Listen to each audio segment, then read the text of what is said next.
Hello friends, स्वागत है आपका हमारे YouTube channel English with Anuj sir में।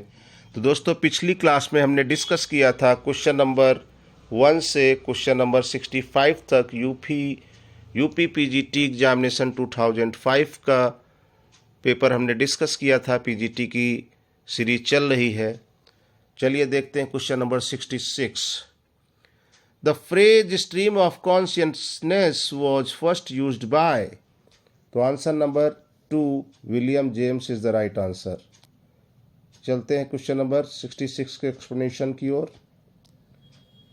Stream of consciousness was a phrase used by William James in his principles of psychology 1890 to describe the unbroken flow of perceptions, thoughts and feeling in the waking mind. It has since been adopted to describe a narrative method in modern fiction. Question number 67 is on your screen. In which poem does Tennyson commemorate his friend Arthur Henry Hallam? Answer number 3, In Memoriam is the right answer. Explanation. In Memoriam, Tennyson commemorate his friend Arthur Henry Hallam. It is an personal elegy. In the personal, the poet lament the death of his near and dear one. Question number 68 is on your screen. In which poem has Wordsworth described different moods of nature? किस poem में Wordsworth ने different moods of nature को describe किया है दोस्तों? तो answer number 2, lines written about Tintern Abbey is the right answer. Question number 68 का explanation. Wordsworth was a great poet of nature. Wordsworth एक प्रकृति के महान कवि थे। He was a romantic poet, वो एक रोमांटिक कवि थे। He with Coleridge publish the lyrical ballads in 1798। उन्होंने साथ कॉलरिज के साथ मिलकर 1798 में लिरिकल बैलेट को पब्लिश किया। In this poem he describe 3 moods of nature. और इसमें इन्होंने lines written about Tintern abbey में इन्होंने 3 मूड ऑफ नेचर डिस्क्राइब किए हैं। Question number next 69। Which of the following is not an essay by Charles Lamb? इनमें से कौन सा essay चार्ल्स लैम्ब का नहीं है? Answer number 3, Going on a Journey is the right answer. Going on a Journey. See the explanation. Charles Lamb was a great essayist. His pen name was Elia. His essays are autobiographical. He is of romantic age. Question number 70 is on your screen. The idiom दोस्तों ये n नहीं होगा। The idiom double Dutch means answer number 2, unintelligible language is the right answer. Unintelligible language. Speech or writing that is impossible to understand and that seems to be nonsense is called double Dutch. Question number 71 is on your screen. Choose the correct meaning of the following idiom out of the 4 responses given after it in cold blood. तो दोस्तों इन cold blood का क्या सही answer हो जाएगा? Answer number 2, deliberately means जानबूझकर। Acting in a way that is deliberately cruel with no pity. Question number 72 की ओर चलते हैं। Question number 72 is on your screen. What does the underlined expression mean? Every verdict that he gave was sui generis. तो दोस्तों 72 का answer करिए comment box में। 72 का आंसर क्या हो जाएगा? Answer number 4, unique is the right answer. Sui generis is a Latin word. It means different from all other people or things. Question number 73 is on your screen.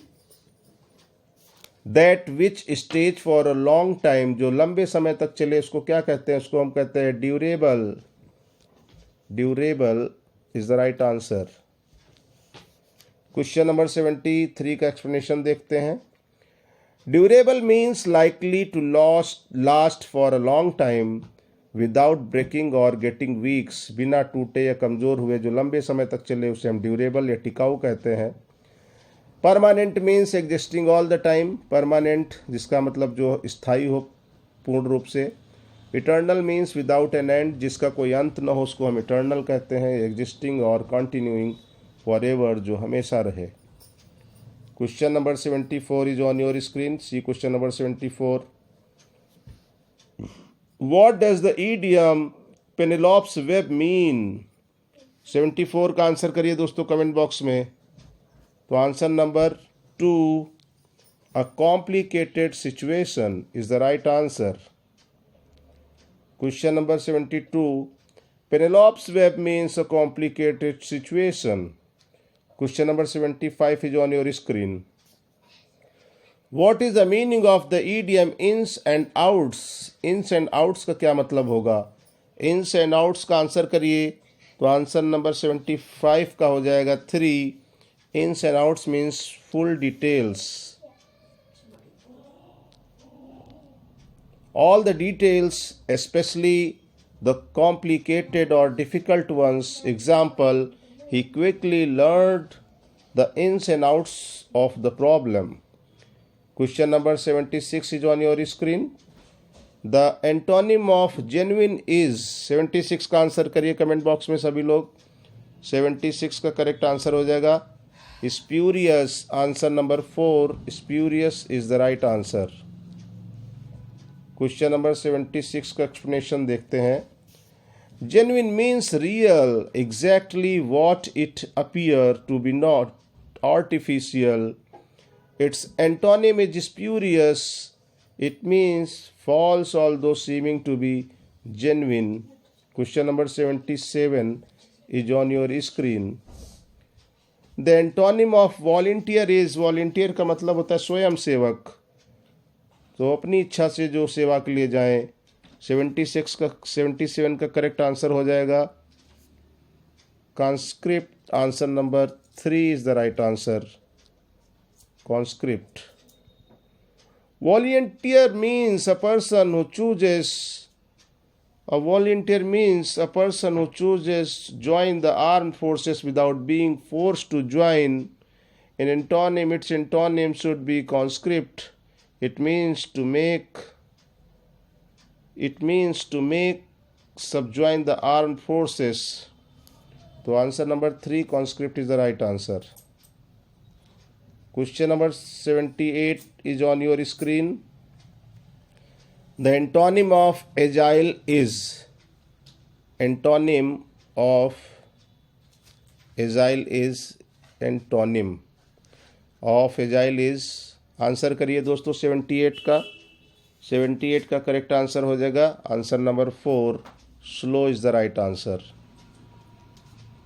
Agile means able to move quickly.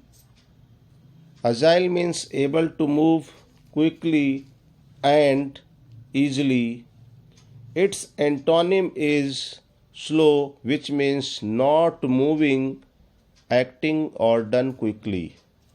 So answer number 4, slow is the right answer. Question number 79 की ओर चलते हैं। Question number 79 is on your screen. Give the correct antonym of the word prodigal. prodigal का विलोम बताना है आपको, तो क्या हो जाएगा आंसर नंबर 3, फ्रूगल हो जाएगा FRUGAL. Frugal is the right answer. See the explanation. Prodigal means to willing to spend money or waste time, energy or materials. Prodigal means जो ज़्यादा खर्च करे या समय वेस्ट करे, एनर्जी और मटेरियल को वेस्ट करे। Its antonym is frugal, which means using only as much as money और फूड एज इज़ नेसेसरी। जबकि फ्रूगल का मतलब होता है कि एक ऐसा व्यक्ति जो उतने ही पैसे या भोजन का यूज करे जितने की आवश्यकता है। एक्स्ट्रावैगेंट इज सिनोनिम ऑफ प्रोडिगल। एक्स्ट्रावैगेंट यहाँ पे दोस्तों VAGANT ये वाली स्पेलिंग होनी चाहिए एक्स्ट्रावैगेंट की, ये गलत है। चलते हैं question number next, question number 80 की ओर। Question number 80 on your screen. See question number 80। The synonym of amnesty is, answer करिए दोस्तों, 80 का क्या हो जाएगा? 80 का answer number 2, justice is the right answer. Amnesty means an official statement that allows people who have been put in prison for crimes against the state to go free. Its synonym is pardon. Pardon means क्षमा करना। Question number 81 is on your screen. The synonym of adroit is, answer करिए comment box में। 81 का correct answer क्या हो जाएगा? 81 का answer number 1, skillful is the right answer. Question number next, explanation देखते हैं 81 का।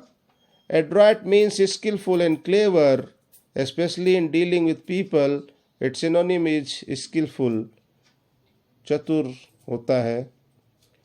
Question number 82 is on your screen. The synonym of apex is, apex का मतलब क्या होता है? अपेक्स मतलब चोटी होता है।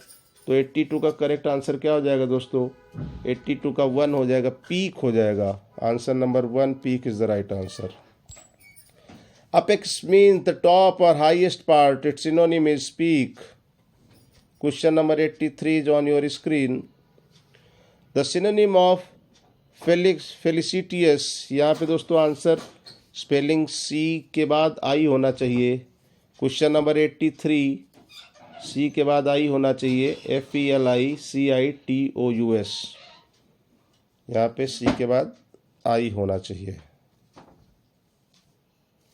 चलिए कौन सा ऑप्शन होगा? आंसर नंबर 2, कन्वीनियंट सिनोनिम हो जाएगा। देखिए यहाँ पर फेलिसिटियस की स्पेलिंग करेक्ट दी हुई है, ये स्पेलिंग होनी चाहिए FELICITOUS। Felicitous means very suitable or giving a good result. Its synonym is convenient. Question number 84 is on your screen.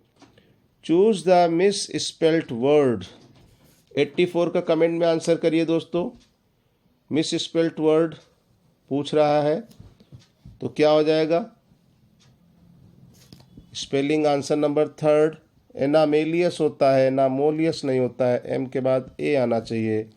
Correct spelling is anomalous, ANOMALOUS। तो 84 का करेक्ट आंसर हो जाएगा anomalous, anomalous, MALOUS। Question number 85 is on your screen. Find out the correctly spelt word from the following. 85 का answer दोस्तों क्या हो जाएगा? 85 का कमेंट में आंसर दीजिए। Answer number 2 is the right answer. Answer number 2, the correct spelling should be concomitant, concordant, condensation। The correct answer is concupiscence। तो इसमें करेक्ट स्पेलिंग दी है, answer number 2 is the right answer. Question number 86 की ओर चलते हैं। Find out the correct spelling. तो correct spelling वाला कौन सा आंसर हो जाएगा? 86 का। 86 का करेक्ट आंसर हो जाएगा answer number 1, rheumatic, RHEUMATIC। Question number 87 is on your screen. Which of the following is the correct spelling? 87 का आंसर करिए दोस्तों। 87, which of the following is the correct spelling? तो क्या हो जाएगा दोस्तों? इसमें दोस्तों सारे ही वर्ड की स्पेलिंग रॉन्ग है। इसमें चारों वर्ड की स्पेलिंग रॉन्ग दी हुई हैं। तो इसका एक्सप्लेनेशन को देख लेते हैं 87 के। 87, all the 4 options are wrong. The correct spelling is irreconcilable, IRRECONCILABLE। तो इसमें दोस्तों जो ऑप्शन नंबर 3 है ये सही होना चाहिए था, लेकिन इसमें भी स्पेलिंग रॉन्ग दी है, इसलिए सारे ऑप्शन गलत हैं। क्वेश्चन नंबर नेक्स्ट 38 की ओर चलते हैं। Choose the correct meaning of the word pursue. 88 का आंसर करिए दोस्तों कमेंट बॉक्स में, क्या आंसर हो जाएगा? 88 का answer number 3, to read thoroughly is the right answer. To read something especially in a careful way is the pursuit. Question number 89 is on your screen. Choose the correct word to fill in the blank in the sentence given below. Wordsworth was a great lover of natural scenery and 89 का क्या हो जाएगा? Option number 3, SIGST sight. SIGST sight, answer number 3 is the right answer. Question number 89 का explanation देखते हैं। Sight means the area और distance within somebody can see और something can be seen. Question number 90 is on your screen. Choose the most appropriate one word substitute for the expression given below. An office with good salary but no work के लिए correct word क्या होगा? तो 90 का answer करिए। 90 का answer हो जाएगा answer number 4, sinecure is the right option. Gratis means done और given without having to be paid for. Honorary means not paid of a position in an organisation. Discretionary means not decided by rules. Question number 91 is on your screen. Choose the correct meaning of the following idiom out of 4 options given after it. तो दोस्तों यहाँ correct answer क्या हो जाएगा? Option number 2, इन अ saver manner. इन अ saver manner. Explanation देख लेते हैं। Black and blue means to hit somebody until they are covered with bruises means to beat somebody in a severe manner. Question number 92 की ओर चलते हैं। Question number 92। Choose the most appropriate one word substitute for the expression given below. A supporter of the cause of women. 92 का दोस्तों क्या answer हो जाएगा? Answer number 2, feminist हो जाएगा। A supporter of the cause of women is feminist. Feminine means having the qualities और appearance considered to be typical of women.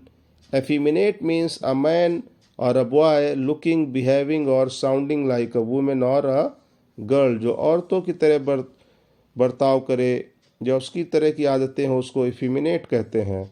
Question number 93 is on your screen. Choose the correct word for the expression given below. A room for the display of works of art.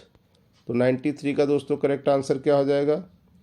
Answer number 8 के लिए gallery का answer हो जाएगा। Answer number 3, gallery is the right answer. Gallery, gallery is the right answer. Gallery is the right answer. Artery means a large and important road, river, railway. Artillery, ARTILLERY, means large heavy guns which are often moved on wheels. जो बड़ी बड़ी बंदूकें होती हैं जैसे Bofors. Library means a room in a large house where most of the books are kept. Library वो जगह है जहाँ पे किताबें रखी जाती हैं पढ़ने के लिए। Question number 94 is on your screen. Answer question number 94. Select the best choice to replace the underlined expression in the following sentence. Aditya was not selected for the job of a medical officer because he was wet behind the ears. Wet behind the ears का मतलब होता है inexperience, जिसे अनुभव न हो, जिसको हम कह सकते हैं, जिसे अनुभव न हो उसको नौसिखिया हम कह सकते हैं। Inexperience is the right answer. Inexperienced, young and without much experience. Synonym इसका नेव होता है जिसका हिंदी मीनिंग नौसिखिया होता है। Question number 95 is on your screen. With a high hand means 95 का आंसर करिए दोस्तों कमेंट बॉक्स में। 95, चलिए सभी लोग 5 सेकंड का टाइम दे रहा हूँ मैं। 95 का आंसर करिए कमेंट बॉक्स में। With a high hand means क्या हो जाएगा? Option number 2, in a in a dictatorial way. Answer number 2 is the right answer. In a dictatorial way, using example देखिए, using authority in an unreasonable way without considering the opinions of other people. Question number 96 is on your screen. Which of the following means a charlatan? किसका मतलब होता है charlatan? Who pretends to have more skill than he really has. एक ऐसा व्यक्ति जो ये दिखाने का प्रयास करता है कि वो बहुत कुशल है लेकिन वास्तव में उसके अंदर ऐसी कुशलताएं होती नहीं है, उसको चार्लेटन कहते हैं। क्वेश्चन नंबर 97 की ओर चलते हैं। 96 का एक्सप्लेनेशन देखिए। Person who claims to have knowledge, एक ऐसा व्यक्ति जो ये क्लेम करता कि उसको बहुत ज्ञान है और स्किल्स या वो बहुत निपुण है, that they do not really have, जो कि वास्तव में उसके अंदर नहीं होती हैं। Question number 97 is on your screen. The appropriate meaning of El Dorado is, El Dorado का एप्रोप्रिएट मीनिंग क्या होगा दोस्तों? 97 का आंसर करिए। आंसर 97, आंसर नंबर क्या हो जाएगा? 3, N unattainable thing. Answer number 3 is the right answer. Question number 98 is on your screen. Fill in the blank with the appropriate word. The tree was laden with fruits. यहाँ पे दोस्तों laden एक adjective है, तो answer number 3 laden with fruits is the right answer. See the explanation. Laden is an adjective which means heavily loaded with. Laden एक adjective है जिसका मतलब होता है अधिक मात्रा में लदा हुआ, तो पेड़ काफ़ी मात्रा में फलों से लदा हुआ था। 98 का answer number 3 laden is the right answer. Question number 99 is on your screen. Which of the following sentences is a correct one? कौन सा सेंटेंस सही है? 99 का करेक्ट आंसर क्या हो जाएगा दोस्तों? 99 का option number 2, let the ship go it's anchor is the right answer. In an imperative sentence, let is always followed by an object plus verb की फर्स्ट फॉर्म। तो let के बाद ऑब्जेक्ट हो गया द शिप और plus verb की first form गो। तो answer number 2 is the right option. चलते हैं क्वेश्चन नंबर 100 की ओर दोस्तों। 125 टोटल हम करेंगे इस क्लास में। Question number 100 is on your screen.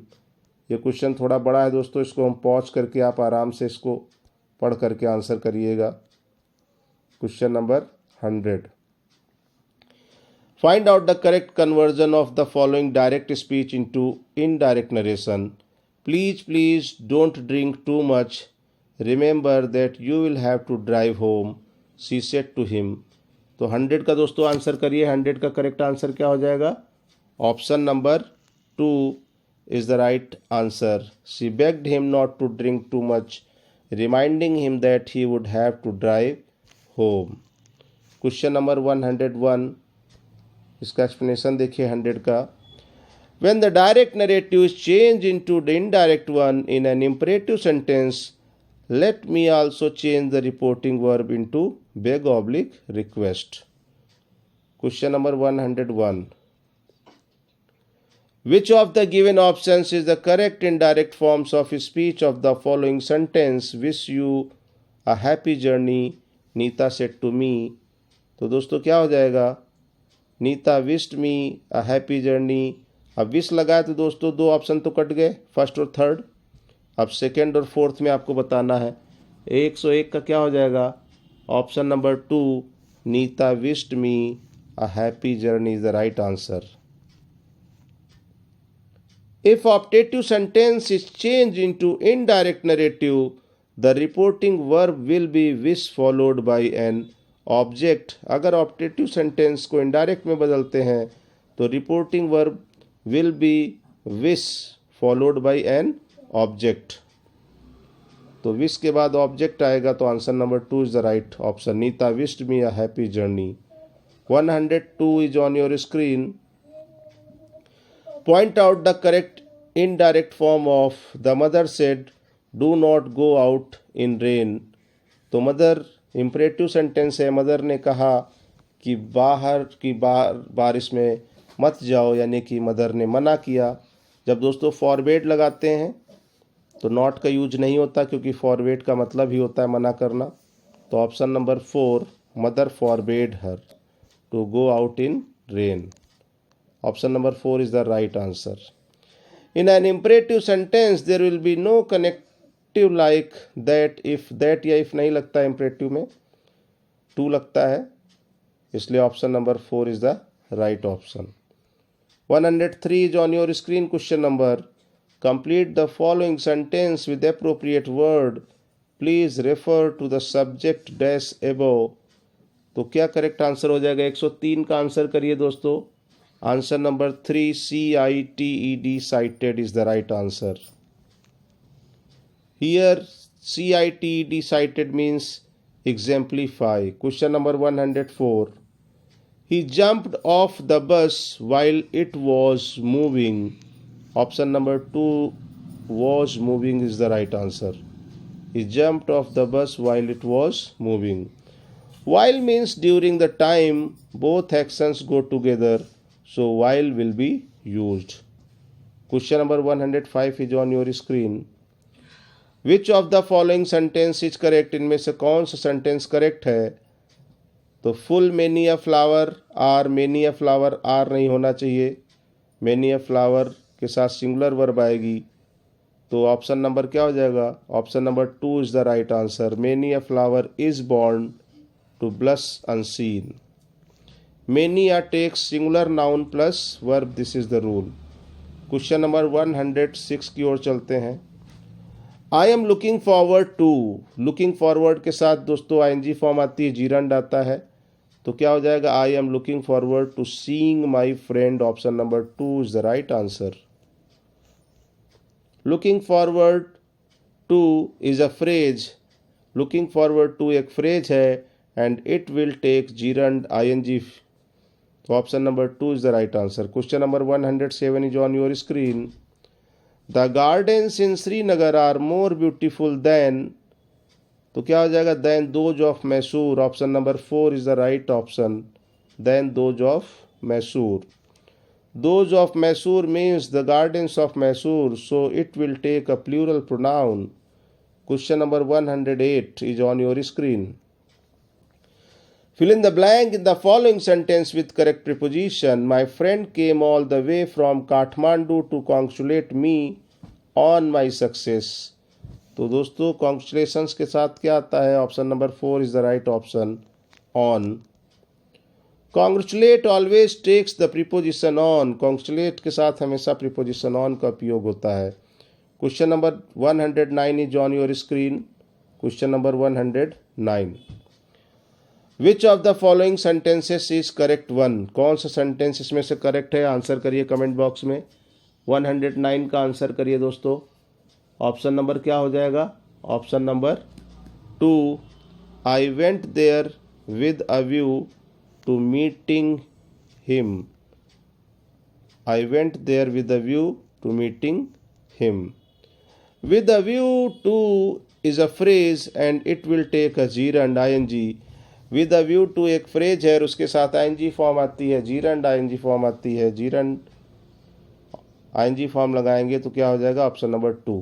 Question number 110, इसके बाद दोस्तों 15 क्वेश्चन और बचेंगे।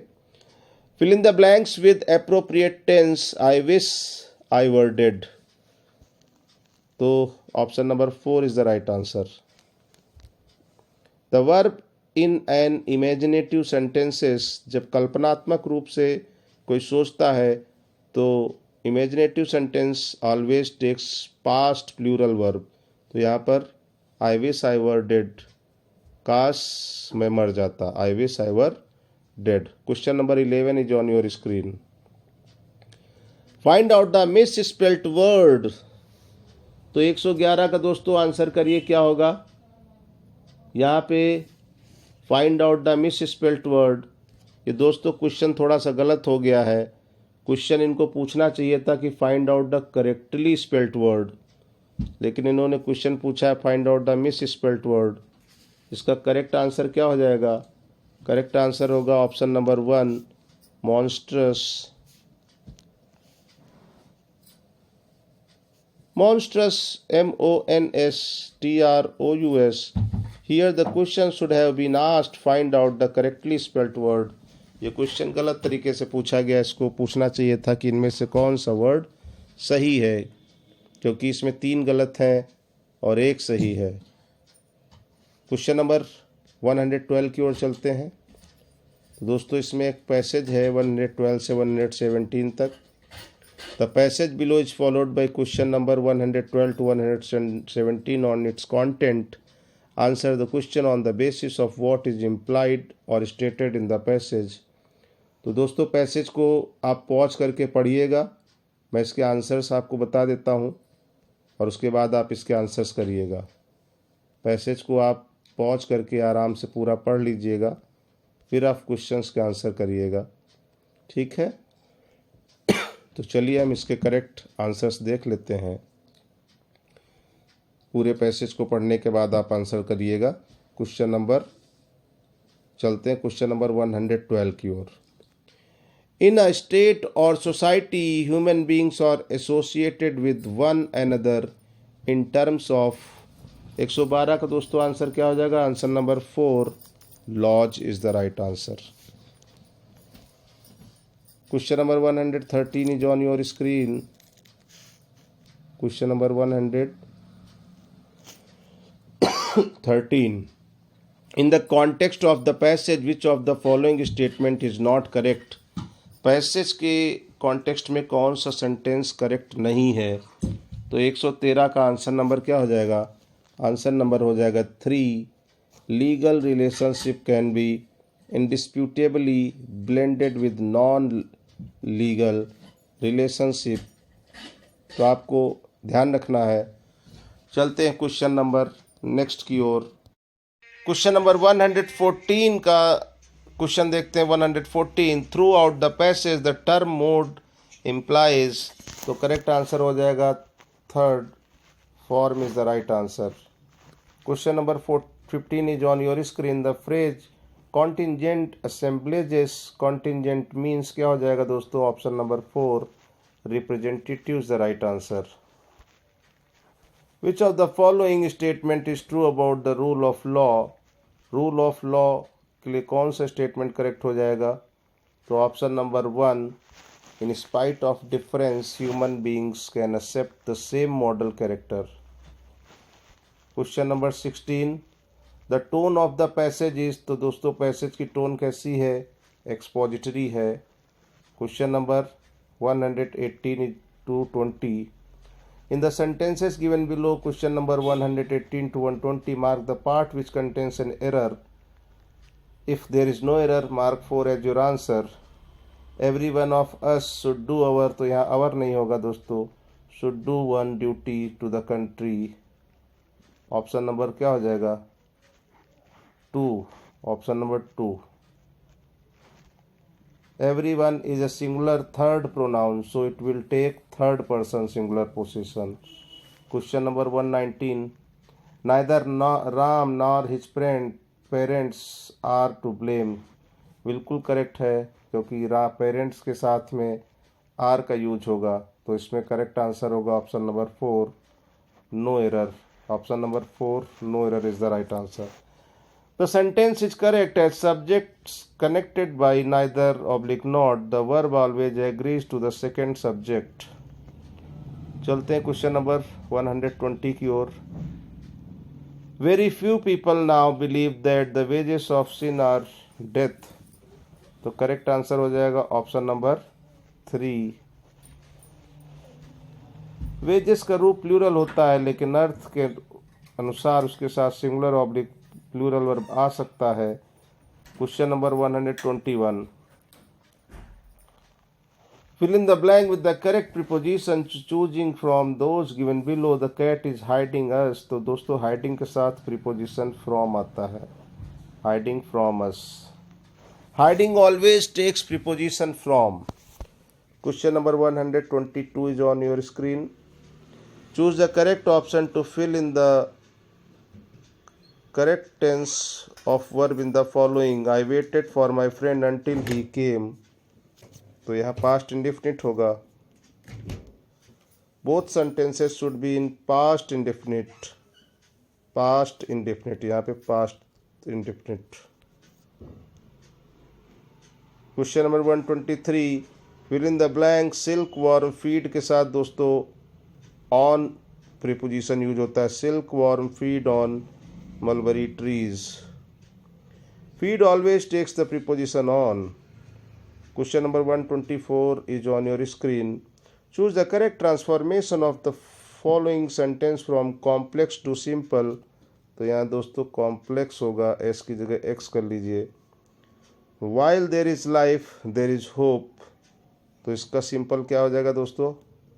Option number 2, life and hope are inseparable. जीवन और आशा दोनों को जुदा नहीं किया जा सकता है। जब तक जीवन है तब तक उम्मीद है।